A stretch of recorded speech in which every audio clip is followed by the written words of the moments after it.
Hello दोस्तों, कैसे हैं आप लोग। मैं आदित्य आप सभी का स्वागत करता हूं अपने YouTube चैनल पर। और आज हम बात करने वाले हैं एडोब प्रीमियर प्रो में टूल बार के बारे में। तो बिना किसी देरी के हम अपने एडोब प्रीमियर प्रो को ओपन करते हैं। दोस्तों हमारे चैनल को भी सब्सक्राइब कर लीजिएगा न्यू लेटेस्ट इन्फॉर्मेशंस के लिए। तो एक मैंने प्रोजेक्ट ओपन कर लेना है यहाँ पर। इसमें हमारी ये कुछ 5 क्लिप्स हैं जिसपे मैं टूल बार का यूज कैसे करते हैं वो बताऊंगा, और टूल जो होते हैं हमारे टूल बार में उनको बताऊंगा कि उनके नाम क्या क्या हैं। तो ये दोस्तों देखिए, हमारा ये टूल बार है और इसके अंदर हमारे ये टूल्स हैं। तो सबसे पहला टूल जो हमारा है ये सिलेक्शन टूल है, जिसे मैं वी प्रेस करता हूं और ये हमें मिल जाएगा। सिलेक्शन टूल का बेसिकली काम ये होता है कि ये जो हमारी क्लिप्स हैं, मान लीजिए मुझे ये क्लिप आगे चाहिए यहाँ पे, तो मैं इस क्लिप पर क्लिक करता हूँ और इसे आगे कर देता हूँ और ये हमारी क्लिप आगे हो गई। मान लीजिए मुझे तीनों क्लिप को एक साथ मूव कराना है आगे, तो मैं उसको भी इससे करा सकता हूँ। अगर इसे मुझे फिर इधर लाना है तो मैं इधर भी ला सकता हूँ।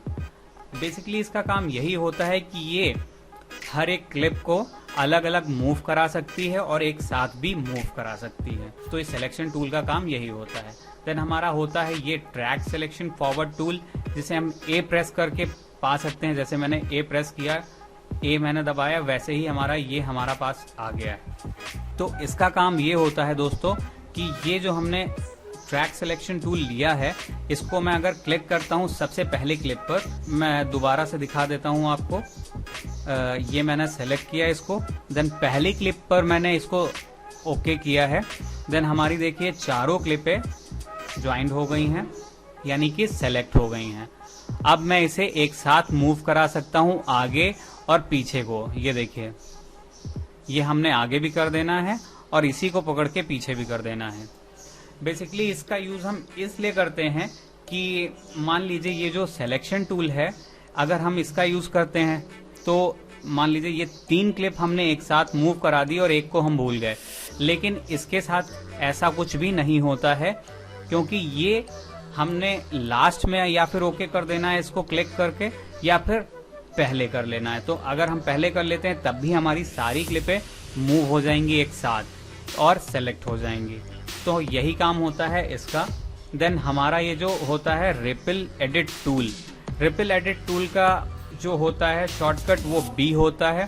तो सबसे पहले मैं बता देता हूँ इसको, रिपल एडिट टूल को। तो रिपल एडिट टूल मैं इसको थोड़ा सा बड़ा कर लेता हूँ दोस्तों। ये जो देख रहे हैं इसका एंड पॉइंट, इसे मैं पकड़ता हूँ और खींच देता हूँ यहाँ तक। तो देखा दोस्तों, वो हमारी क्लिप भी कट गई और जो हमारी बीच में रिपल बसती थी वो भी नहीं रही। तो इससे हमारे टाइम की भी बचत हो गई और हमें कई बटन भी प्रेस नहीं करने पड़े एक छोटी सी चीज को कट करने के लिए। इरेजर टूल, जिसको हम सी से ले सकते हैं। इरेजर टूल से हम किसी भी क्लिप को कहीं से भी कट कर सकते हैं। बेसिकली इसका काम क्लिप्स को कट करने के लिए ही होता है, और हम दूसरी तरीके से भी अपने क्लिप्स को कट कर सकते हैं। मान लीजिए मैंने ये सिलेक्शन टूल वी ले लिया और ये जो हमारा एंड पॉइंट है या फिर स्टार्ट पॉइंट है किसी भी क्लिप का, तो अगर हम इसे इधर लाते हैं तो ये देखिए हमारी क्लिप इधर से भी कट गई, और ये पीछे से भी लाते हैं तो यहाँ से भी कट गई। तो इसका काम यही होता है, और इस तरीके से हम बिना इसको सेलेक्ट किए अपनी क्लिप को कट कर सकते हैं। और हाँ दोस्तों, ये जो क्लिप हमने अभी कट की है, इसको हम दोबारा से बढ़ा भी सकते हैं जितनी हमारी क्लिप थी हमारे पास। और ये वाला जो टूल होता है स्लिप टूल, इसे हम वाई से पा सकते हैं दोस्तों। और इसका बेसिकली काम ये होता है कि मैं आपको दिखा देता हूँ। जैसे कि ये क्लिप है, ये मैं आपको प्ले कर दिखा देता हूँ। ये जो वॉइस आ रही है, तो इसमें होता क्या है दोस्तों, अगर मैं इस पर प्रेस करता हूँ और वाई से मैं इसको ले लेता हूँ, ये देखिए मैंने इसको ले लिया है। अब ये देखिए प्लस में जा रहा है, तो इसको मैं प्लस की ले जाऊँगा या माइनस में ले जाऊँगा। इससे होता ये है दोस्तों, जो हमारी वॉइस है वो आगे पीछे हो जाती है, बाकी ऐसा कुछ होता नहीं है। तो इसे मैं बाद में डिटेल में भी बता दूंगा इसे आपको। तब तक के लिए हम ये पेन टूल है हमारा पी, इसे पी से हम ले सकते हैं और ऐसे भी क्लिक करके ले सकते हैं। और पेन टूल का काम हम इसलिए लेते हैं कि जैसे मुझे ऑडियो में प्रॉब्लम आती है तो इसे हम सेलेक्ट कर लेते हैं और एक क्लिक करने के बाद ये देखिए ये जो ब्लू सर्कल आता है इसको डाउन कर देते हैं। तो यहाँ पे वॉल्यूम देखिए यहाँ से ये देखिए डाउन होने लगा। अगर मैं इसे यहाँ से फिर से उठा देता हूँ तो ये देखिए अब यहाँ से हमारा साउंड देखिए कितना तेज हो गया।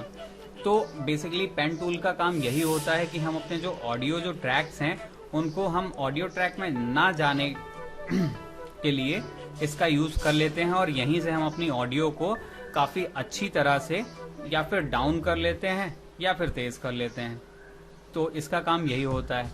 और हैंड टूल का हमारा होता है एच शॉर्टकट की में। तो हमने हैंड टूल यहाँ से ही प्रेस कर लिया। अब काम इसका ये होता है दोस्तों, जैसे कि मैं इसको यहाँ पे रखता हूँ, अब इसे मुझे बढ़ाना है। मैं इसको सेलेक्ट कर लेता हूँ, मान लीजिए मुझे यहाँ से इसको सेलेक्ट कर लेना, यहाँ पे है ये। और हैंड टूल से मुझे क्या करना होगा, अगर मुझे देखना है तो ये मैं आगे पीछे इससे कर सकता हूँ, इससे। ये देखिए वही काम मैं यहाँ से भी कर सकता हूँ, वही काम मैं यहाँ से भी कर सकता हूँ। हैंड टूल का बस इतना ही काम होता है। देन दोस्तों ये टी है, टाइप टूल। तो इसे मैं प्रेस कर लेता हूँ। इसकी शॉर्टकट की जो होती है वो टी होती है।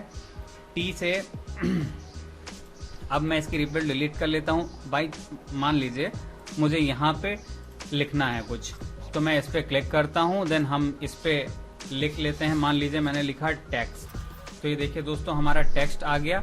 मैं वी प्रेस कर दूंगा। वी मैंने प्रेस किया, ये देखिए सेलेक्ट होने के लिए, और यहाँ पे रख देता हूँ इसको। और इसे काफ़ी बड़ा भी कर सकते हैं आप और इससे काफ़ी छोटा कर सकते हैं, ये देखिए। तो दोस्तों ये थे हमारे टूल्स जिसको मैंने आपको डिटेल में बता दिया है। और अगर कुछ आपको नहीं समझ में आता है इसमें से, आप मुझे बता दीजिएगा, मैं आपको दोबारा से बताऊंगा। तो अगली बार मैं इसको बताने वाला हूं आपको। ये जो हमारी टाइमलाइन है जो एडिट करने के लिए आती है, इसको बताऊंगा। तब तक के लिए बाय बाय।